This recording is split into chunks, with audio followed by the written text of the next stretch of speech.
right before the trade deadline, right?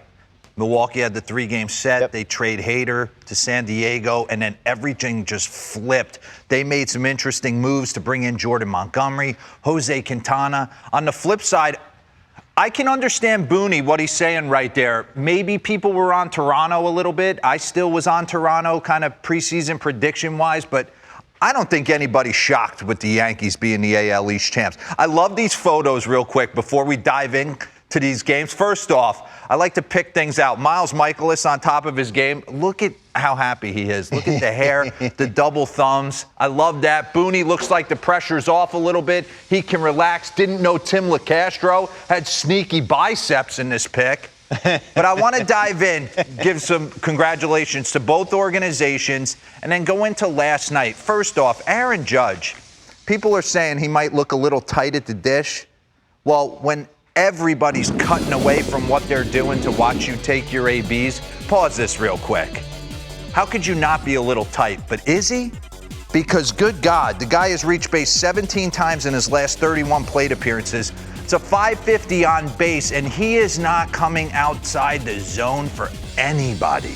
He has walked 12 times in a 7-game span. That's the most of anybody in baseball. And I want to go into his second at-bat last night against Berríos, because I don't know how you don't take a shot at trying to swing at one of these pitches when you know Roger Maris's son's in the stands and you're going for history. So 2-2 right here. Pause.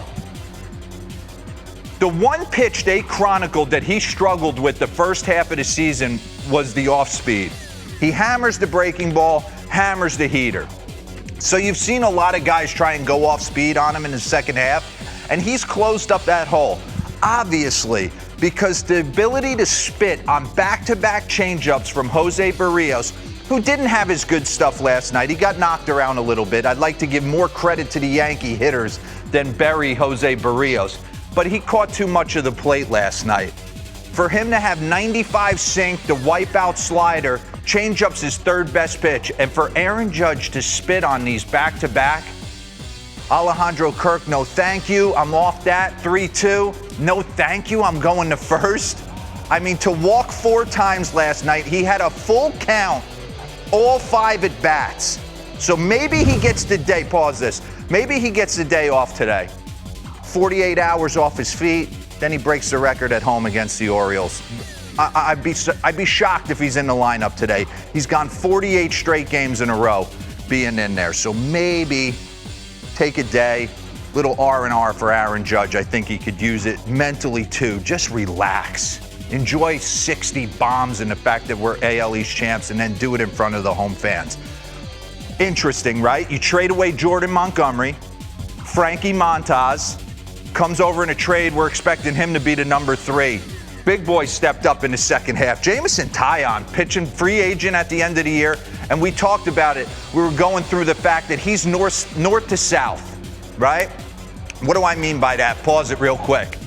He wants to elevate the heater, drop the nasty curveball off it. He wants to pitch north-south instead of Berríos, who's more east-west with the sinker slider.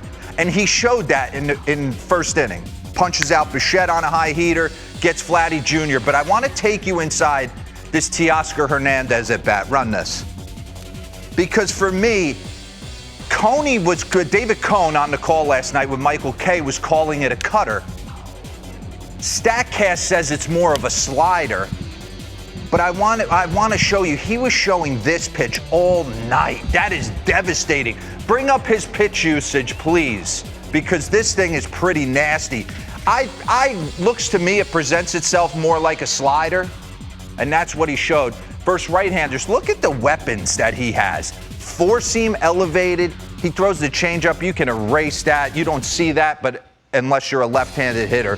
The curveball, cutter, slider. So he's got 3 different shapes to his breaking stuff.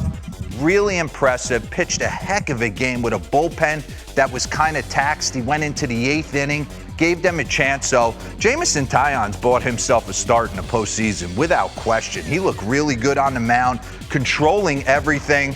Him and Kyle Higashioka, who had a bunch of hits last night, looked really good. Okay, let's flip it over. You can run it. You can run it. Flip it over to St. Louis.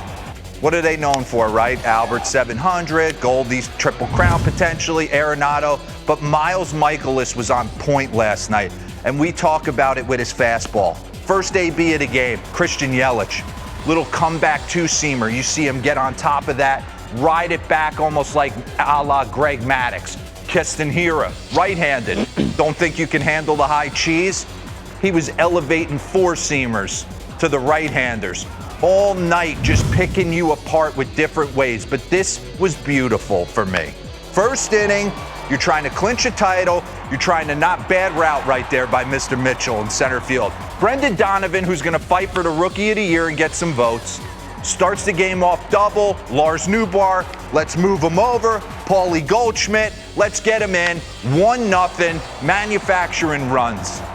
This is what they do. They can beat you with the long ball, but they can also beat you with the fundamentals. Ever since Paul Goldschmidt's walked in that door, their defense has changed. Their entire landscape has changed of how they go about it. So, two great organizations. Not shocked by either winning the division.